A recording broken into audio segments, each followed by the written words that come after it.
But we must remember who we are and what makes us strong, as well as the contradictory conditions that sometimes bind us. We have a regional purpose, but we have a Guam obligation. We open our doors to the most poorly prepared for higher education, but we must compete for the best minds available.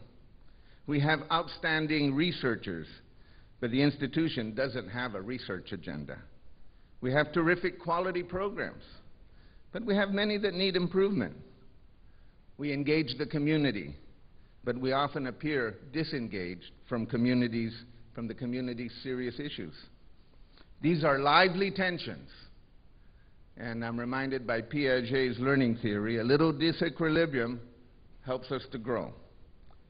We should not fear them, nor should we fall into despair. We should use these tensions to help us understand who we are and how we can fulfill our potential.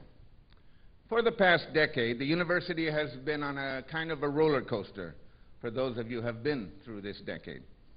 We have had governance issues, finance issues, and image issues. Our ability to manage cash flow has been really sharpened, but at the expense, perhaps, of serious financial growth or fundraising campaigns. Our skills to forge new government arrangements like the Staff Council and the Faculty Senate have grown, while strategic planning has been put out of focus. Our image has improved in recent years, but for far too many young people, we are still the second or third choice for their higher education. I salute and I congratulate my predecessors, especially Harold Allen, for addressing the critical issues that the institution faced. I'm grateful for the steadfast leadership of Helen Whippy and David O'Brien and Jeff Barcinas during these times.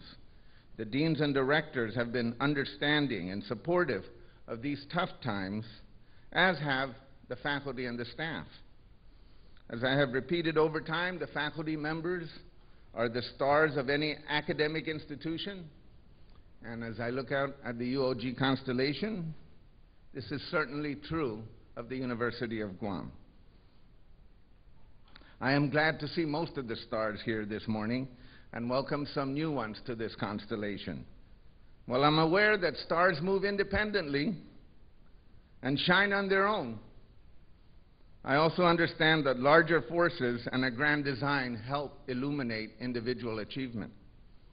At the end of the day, it is our partnership, faculty and staff and administration, along with the support of the Board of Regents, and our common focus on students and the community and academic quality that will allow our institution to not just be the only four-year college in our region, but to be the university of choice for most of the needs of our region and to fulfill the aspirations of the young people. In spite of what most of us may wish, the basic statistic for all universities is enrollment. In recent years, we have stabilized our enrollment, and we can congratulate ourselves on the good work that has been accomplished. As pointed out by Dr. Whippy, we had a slight increase, but we don't know until the ad drop is finished. Yet as an institution, we have not faced or addressed one stark fact. Some 70% of our public high school graduates do not aspire to go to college. Young people do not see higher education as the next step in their lives, despite all of the messages we have given through mass media, pontificating teachers, stern counselors, powerful politicians. Furthermore, girls now outnumber boys by almost 2 to 1 in the freshman class. This is not entirely unwelcome, but really, we'll soon have to start calling it the freshwoman class. We have an aspirational deficit as well as a performance deficit, and we cannot raise achievement without a desire to achieve. We have to start thinking differently about how we grow our enrollment. We need to reach down into the elementary schools and start building the aspirations for future generations of UOG Tritons. We need to understand that we are in competition for the best minds of this island with off-island institutions.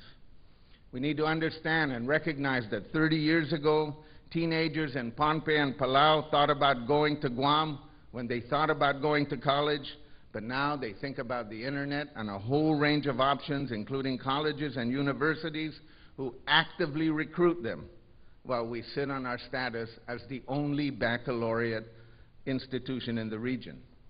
We must think pipeline and comprehend the process through which fifth graders in Guam, Saipan, and Chuuk in the year 2001, fifth graders in the year 2001, how they ended up in other universities in the year 2008.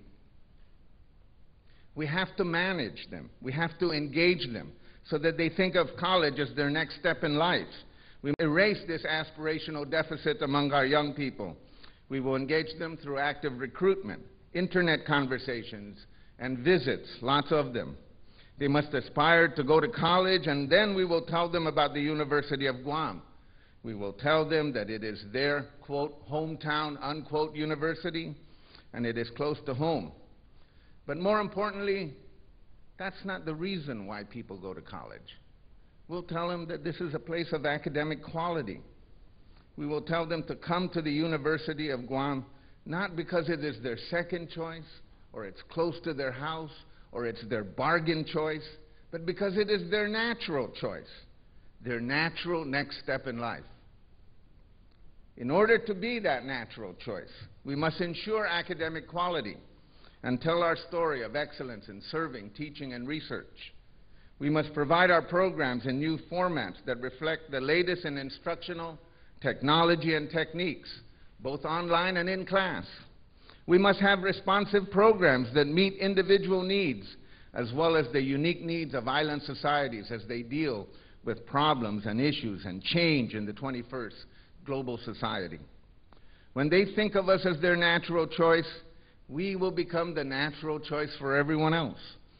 Businesses, government, donors, alumni, community organizations will naturally turn to the university when they want the best minds, the latest ideas, a safe place for their donations, and the opportunity to serve. The natural choice will become the best choice for Guam and the entire region. They must aspire to go to college, and we will spare no opportunity to show them that going to colleges for most purposes means going to UOG. We will begin a series of natural choice initiatives that involve active recruitment for those who haven't thought about going to college and for those who think of UOG as their second choice.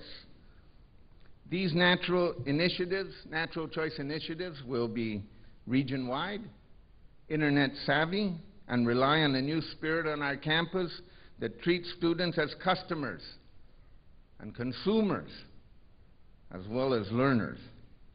We should not tolerate anyone on this campus who says or even thinks to students, hey, you think you're the only student here? Because for our purposes, that's our customer. And we are all going to be recruiters.